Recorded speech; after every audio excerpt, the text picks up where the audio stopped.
வாங்க எல்லாருக்கும் வணக்கம். வாழ்க வளமுடன். இன்னைக்கு கெட்டி உருண்டை எப்படி செய்யறதுன்னு பார்க்கலாம் வாங்க. அதுக்கு இந்த டம்ளரால் ஒரு டம்ளருக்கு பச்சரிசி எடுத்து வச்சுருக்கேன், வறுத்து எடுத்துக்குவோம். 2 ஸ்பூன் பொட்டுக்கடலை எடுத்து வச்சுருக்கேன், 1 ஸ்பூன் எள், ஒரு 1.5 அச்சு வெல்லம் எடுத்துருக்கேன், ஒரு 100 பாசிப்பருப்பு எடுத்து வச்சுருக்கேன், கொஞ்சமாக தேங்காய் கட் பண்ணி வச்சுருக்கேன். எல்லாத்தையும் வறுத்து எடுத்துக்குவோம். 3 ஏலக்காய் எடுத்து வச்சுருக்கேன், ஒரு துண்டு எடுத்து வச்சுருக்கேன், நசுக்கி அதையும் சேர்த்துக்குவோம். சேர்த்து வறுத்துக்குவோம். பச்சரிசியை நல்லா பொரியிற அளவுக்கு நல்லா வறுத்து எடுத்துக்குவோம். பொட்டுக்கல்ல நல்லா மொறுமொறுன்னு தான் இருக்கும், எதுக்கும் கொஞ்சம் லேசாக வறுத்து எடுத்துக்கலாம். எள்ளு சேர்த்துக்குவோம். எள்ளு நல்லா பொரிஞ்சிருச்சு, எடுத்துக்கலாம். தேங்காயை சேர்த்து வறுத்துக்குவோம்.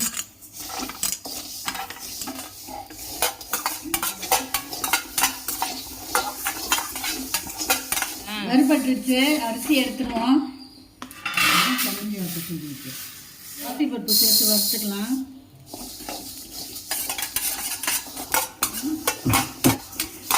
அளவு வறுபட்டோன்னா தேங்காயை ஆஃப் பண்ணி நிப்பாட்டிடுவோம். பாசிப்பருப்பு நல்லா சிவந்துருச்சு, வறுபட்டுருச்சு, எடுத்துருவோம்.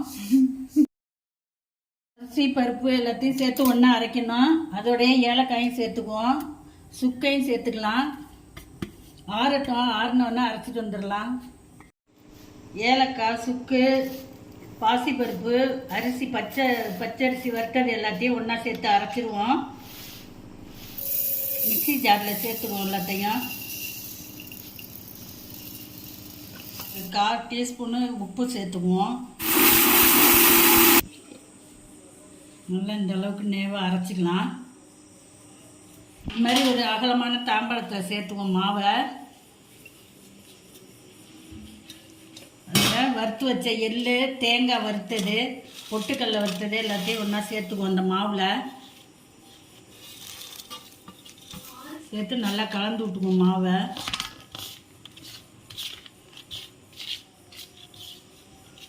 வெள்ளத்தை இதில் சேர்த்துக்குவோம், காய்ச்சி எடுத்துகிட்டு வருவோம். ஒரு அளவு தண்ணி ஊற்றிக்கலாம். நல்லா வெல்லம் கரைஞ்சி வரட்டும். வெல்லம் கரைஞ்சிருச்சு, இப்போ வடிகட்டி எடுத்துக்குவோம். இது கல் மண் எதுவும் தூசி இருக்குது என்னமோ இருக்காது பெரும்பாலும், இருந்தாலும் வடிகட்டிக்குவோம்.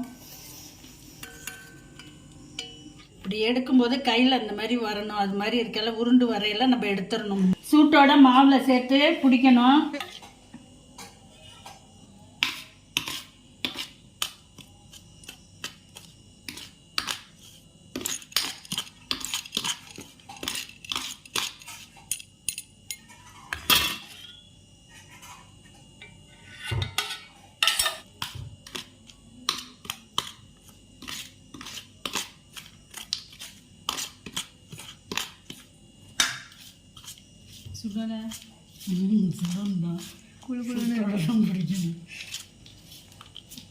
சூட்டோட பிடிச்சாதான் இப்படி பிடிக்க முடியும்.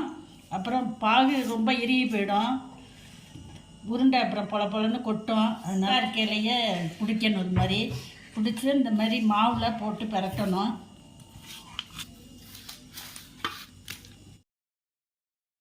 கெட்டி உருண்டை ரெடி ஆகிட்டு. நீங்களும் செஞ்சு சாப்பிடுங்க, குழந்தைங்களுக்கு செஞ்சு கொடுங்க.